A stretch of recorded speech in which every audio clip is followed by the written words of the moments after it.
Hi, my name is Juan. I'm from dreamactivist.org, and I use social media to help undocument the youth across the United States. I'm on the stream.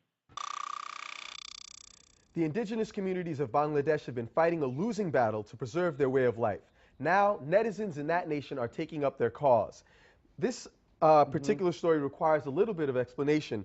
In Bangladesh, you've got a population of about 150 million. 1 million are a part of a group called the Jumma people. They are the indigenous people. They're ethnically different. They're more, the predominant population is Bengali descent. These people are more Tibetan and Chinese descent. Right. They're also, unlike the predominantly Muslim population, they tend to be Buddhist. And so what's happened is since independence in 1971, there's been conflict with the government until in 97, there was a peace treaty where the government agreed that they would not have any forcible removal of these Jumma people from their lands. Well, what we found happening is now Bengali settlers are infiltrating the Jumma places, their places of living, and the government is not doing anything about it. We've got an image right here where you see some of these indigenous people protesting against these particular issues. The thing that makes this story intriguing from our perspective at the stream is that reports have been that the media, which is primarily run by Bengali people, has not been fair in their description of what's happening. And so bloggers have been taking up the cause of telling the story. When the media talks about, in things that happened, for example, this attack on April 20th, settlers attacked people in the Chudagan Hill tracks. The media talked about the Bengalis who were injured, not the Jumma people who were injured. Right. The bloggers showed this particular image, which was so stunning. And this is of a 13-year-old Jumma girl who, as you can see, is bloodied and injured. It turns out that she was very seriously injured. She had to be hospitalized. And in a nutshell, it was only through the web that this kind of story has been getting out. Right. I would love to get your insight on this, Anna, because, again, this is once more an issue of human rights where you have a minority population that doesn't feel like they're being respected. One thing, when I saw that photo, some of the links had similar photos to really troubling pictures of violence. This is a conflict that I know very little about, and it does worry me to see photos that violent and that graphic without context. I think this is a conflict and an issue that very few people know about. It's not the Zapatista movement or the the Tibet issue where we hear about it a lot in the media. And so, I do believe that a state-run media is covering things unfairly. That doesn't strike me as implausible.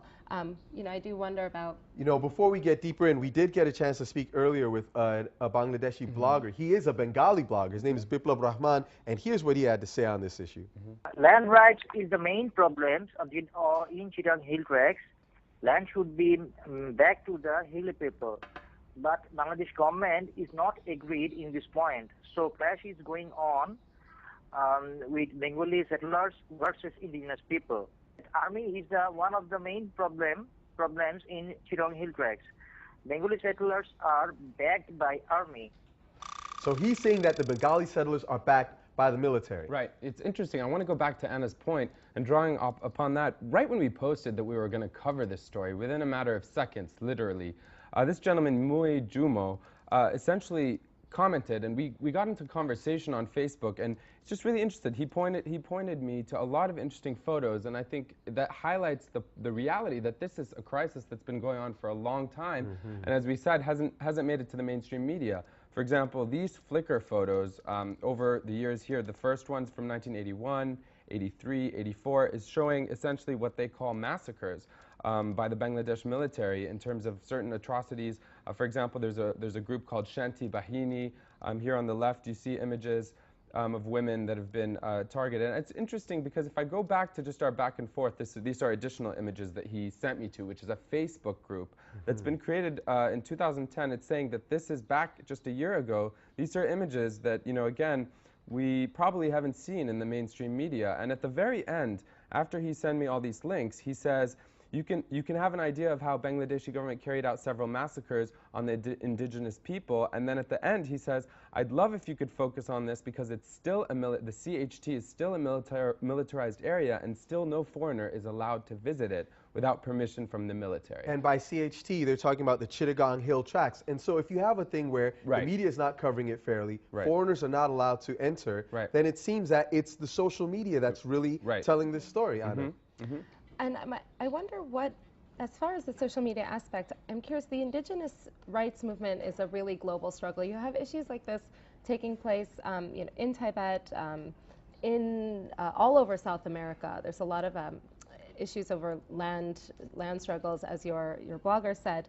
I'm curious if they're also using social media to link up with any of those other groups that are fighting for their right to stay on their land, to practice their tribal traditions, to maintain intellectual property rights over the herbs and these kinds of things. Well, so basically you're saying, are they connecting to broader indigenous rights? Well, one of the interesting things from what we've seen is, so bloggers have been spreading it, but the indigenous people, most of the bloggers that we've seen spreading it are actually Bengali bloggers. They're not members of the indigenous group, and yet they've seen that, no, this is something that's wrong in our society. And, there's been a lot of talk lately about Twitter and Facebook revolution, but what's revolutionary in my mind is more the ability to disseminate information outside the confines of what might otherwise be a controlled media. And go ahead. But as far as actionizing that information, I mean, what you had in those photos right here was an extraordinary documentation. It reminds me in a way of a Human Rights Watch or an Amnesty International report, in the sense that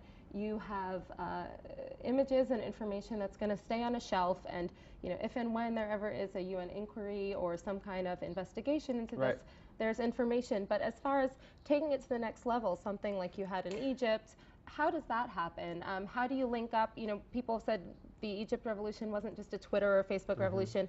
It happened over many years, and there was a trickle to larger satellite TV. The information that was on blogs went to independent newspapers. What's going to happen here? It's a good question. You're asking how is it going to happen. I mean, obviously we could spend a lot of time talking about this, but one thing I just want to chime in with is this tweet that came through from one of our users. He may have very well been talking about the images we were showing with regards to Saudi Arabia, but it's a good point. He's saying a picture equals 1,000 words and a tweet equals 140 characters, and exponential growth and sharing. So when you combine the two, which is what this gentleman did by sharing with us these photos, potentially it could have and hopefully part of what we're doing here, which is amplifying that same sharing and participating in it, will help to address this cause. We want to continue with this story, but I want to get to something else that's got another human rights angle. If you have a story to share with us, you can tweet us directly at AJStream, and you can also include in any of your tweets the hashtag #TellAlJazeera to share it with us and others.